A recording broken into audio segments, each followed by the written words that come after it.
ఉదయాన్నే మంచు దుప్పటి కప్పేయటంతో పగటి వేళల్లోనూ చలిపులి ప్రభావం తగ్గటం లేదు. ఇతర ప్రాంతాలతో పోలిస్తే ఏజెన్సీలో చలి తీవ్రత మరింత ఎక్కువగా ఉంటుంది. ఈ చలికి పంటల పెరుగుదల అంతంత మాత్రంగానే ఉంటుంది. మరీ ముఖ్యంగా ఆకుకూరల్లో పెరుగుదల లోపించి మొక్కలు చనిపోయే ప్రమాదం కూడా ఉంటుంది. కాబట్టి రైతులు చలి ప్రభావం తగ్గించేందుకు కొన్ని యాజమాన్య చర్యలను చేపట్టాల్సి ఉంటుంది.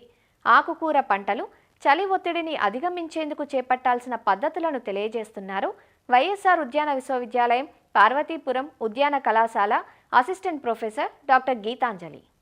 శీతాకాలం వచ్చిందంటే ఆకుకూరలు, తోటకూరలు, అలాగే చిన్నపాటి తోట పంటలు మెయిన్‌గా ఎదుర్కొనే సమస్య చలి ఒత్తిడి. దీన్నే కోల్డ్ స్ట్రెస్ అని అంటాము. అసలు చలి ఒత్తిడి అంటే ఏమిటి? మొక్క సాధారణంగా 30-40 డిగ్రీ సెంటీగ్రేడ్ ఉష్ణోగ్రతల మధ్య మొక్క ఎదుగుదల బాగా ఉంటుంది. అయితే ఒక్కసారిగా ఈ ఉష్ణోగ్రతలు తగ్గినట్లయితే మొక్క ఒత్తిడికి గురి కావడం జరుగుతుంది. దీన్ని చలి ఒత్తిడి అంటారు. దీని కారణంగా మొక్క లోపల కణం లోపల నీరు గడ్డకట్టి కణాలు తెగిపోవడం జరుగుతుంది. దీనివల్ల వేరు వ్యవస్థ నీటిని అలాగే పోషకాలను గ్రహించే శక్తిని కోల్పోతుంది. మొక్క ఎదుగుదల తగ్గిపోయి అధిక దిగుబడిని సాధించలేదు. ఈ శీతాకాలంలో ఎప్పుడైతే మొక్క చలి ఒత్తిడికి గురవుతుందో అప్పుడు కొన్ని సంకేతాలను పంపిస్తుంది. ఈ సంకేతాలు ఏంటంటే మొక్క ఆకులపైన గాజు లాంటి నీటి బుడగల్లాంటి మచ్చలు కనిపిస్తాయి. దీన్నే వాటర్ సోక్డ్ ఏరియాస్ అని అంటాము. అలాగే ఆకులు ముడత పడడం, ఆకులు అంచు భాగము ఎండిపోవడం లేదా కాలిపోవడం లాగా కనిపిస్తుంది. అలాగే ఈ నీటి శోషణ, పోషకాల శోషణ సరిగ్గా జరగకపోవడం వల్ల క్లోరోఫిల్ ఉత్పత్తి అనేది తగ్గడం వల్ల పసుపు రంగులోకి కానీ తెలుపు రంగులోకి కానీ ఆకులు మారిపోవడం జరుగుతుంది. ఈ లక్షణాలను కనుక మీరు ఆకుకూరల్లో కానీ తోట పంటల్లో కానీ కూరగాయల్లోని గమనించినట్టయితే శీతాకాలంలో ఇది చలి ఒత్తిడిగా గమనించవచ్చు. ఇప్పుడు ఇలాంటివి గమనించినప్పుడు మనం తీసుకోవాల్సిన జాగ్రత్తలు ఏంటంటే ముందుగా మల్చింగ్ అనేది తప్పనిసరి.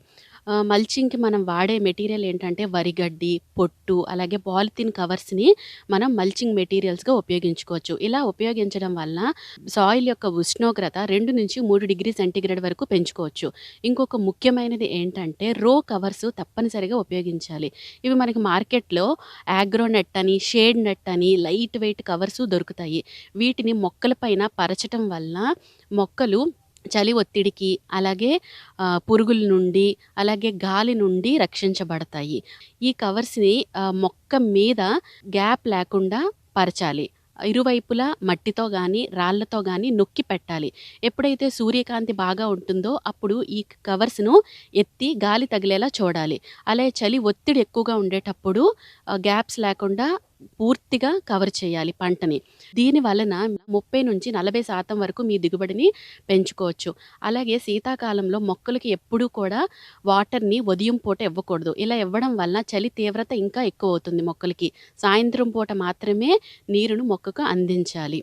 ఇవే కాకుండా ఈ చలి ఒత్తిడిని రాకుండా మొక్కల్ని కాపాడుకోవడానికి ముందుగా కొన్ని రసాయనాలను పిచికారీ చేసుకోవడం వల్ల మొక్కలు చలి ఒత్తిడి బారిన పడకుండా మనం కాపాడుకోవచ్చు. అవి ఏంటంటే 1919 అది 1% స్ప్రేని ఇచ్చుకోవాలి. అలాగే కాల్షియం నైట్రేట్ 0.5% పిచికారీ చేయాలి.